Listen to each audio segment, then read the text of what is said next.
you used an interchangeable word. You used the word dissatisfaction.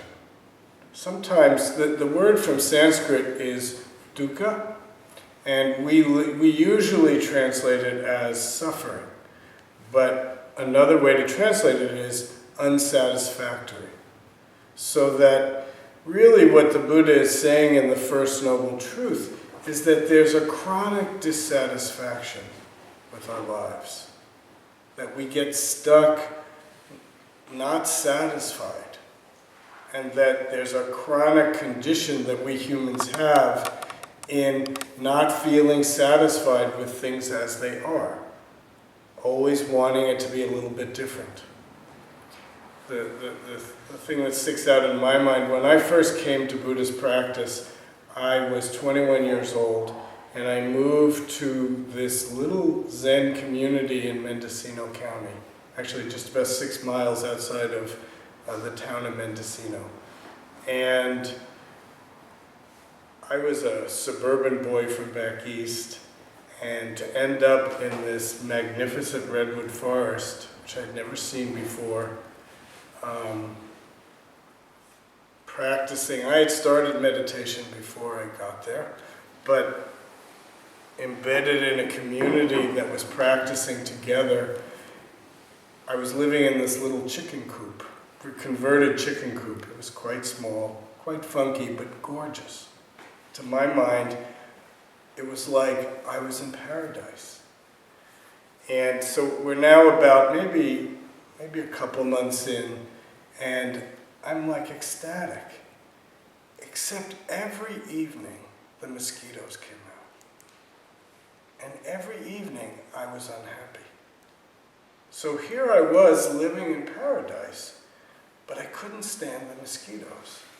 And the joy, the wonder, at least for around sunset where the mosquitoes came out, it ruined everything. And I remember saying to somebody, everything is perfect except for these fucking mosquitoes.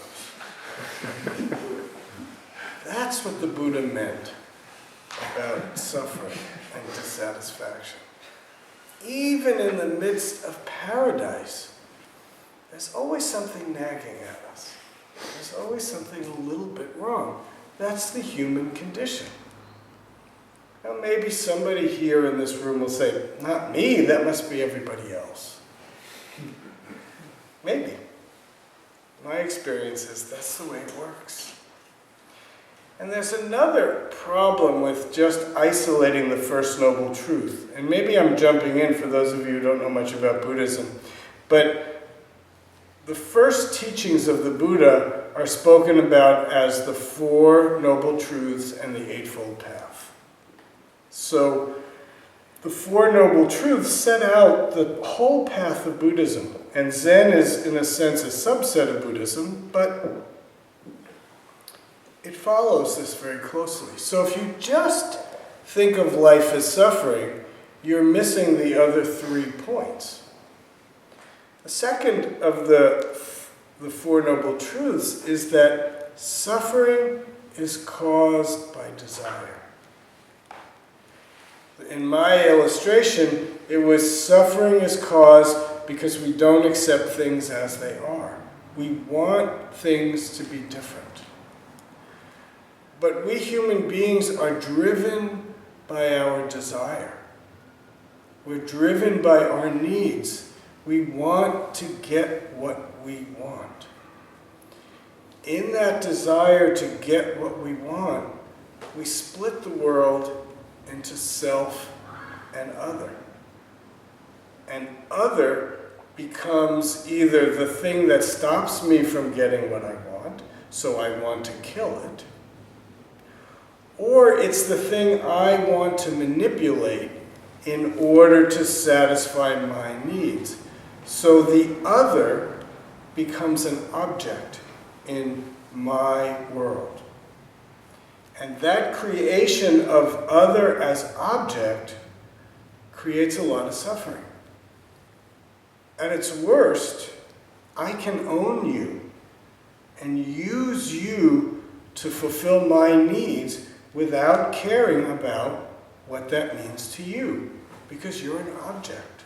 You're not human, really.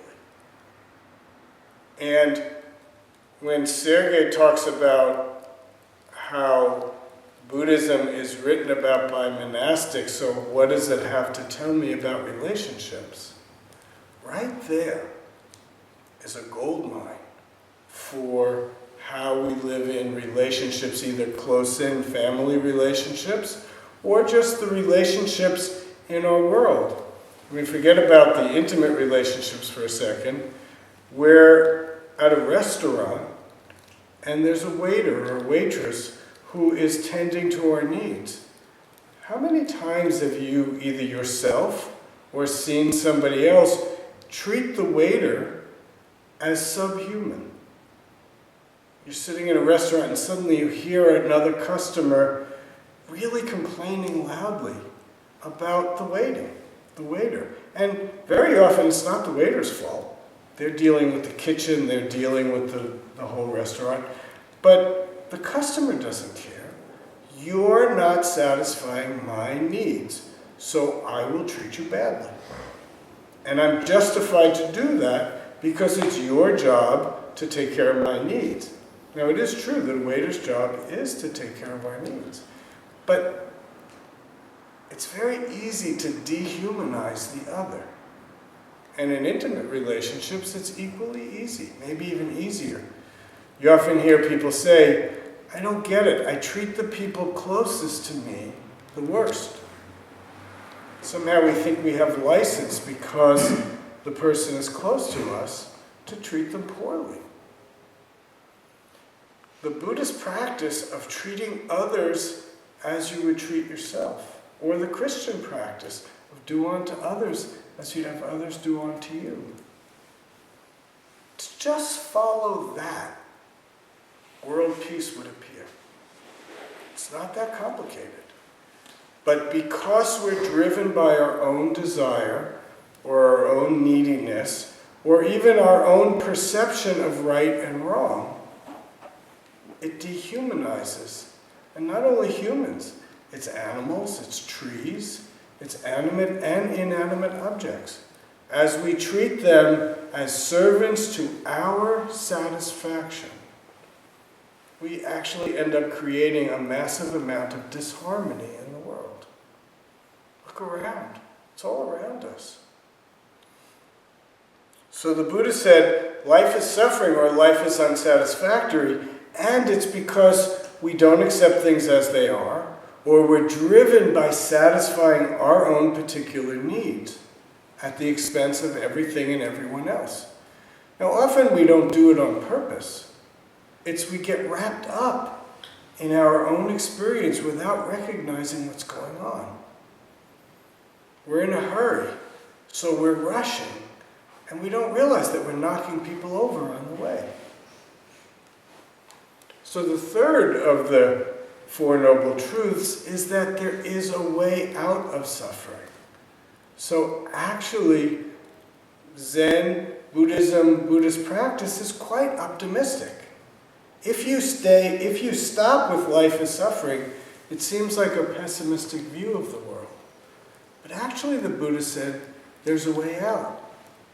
And I found this way out. And when the Buddha found this way out, he thought he was done. I'm free. I've got it. Suffering has vanished from my experience. I don't remember the story exactly well enough to get this perfectly right. But either it was a bodhisattva who tapped him on the shoulder, or it was somebody in his field of life who said to him, one more step. He realized that, because at first he thought, nobody's going to understand this. There's nothing to say to anybody. Everybody is so stuck, nobody will get it. But then, somehow he got the message, maybe they can. And he remembered the 5 practice partners that he had, and he thought, well, maybe they'll understand. But in that moment, what happened is the Buddha realized it's not just about me. It's about all beings. And the fourth of those Four Noble Truths is the Eightfold Path, which nowadays we can actually think of it as a way of living our lives to day-to-day, moment-to-moment, actually end this suffering.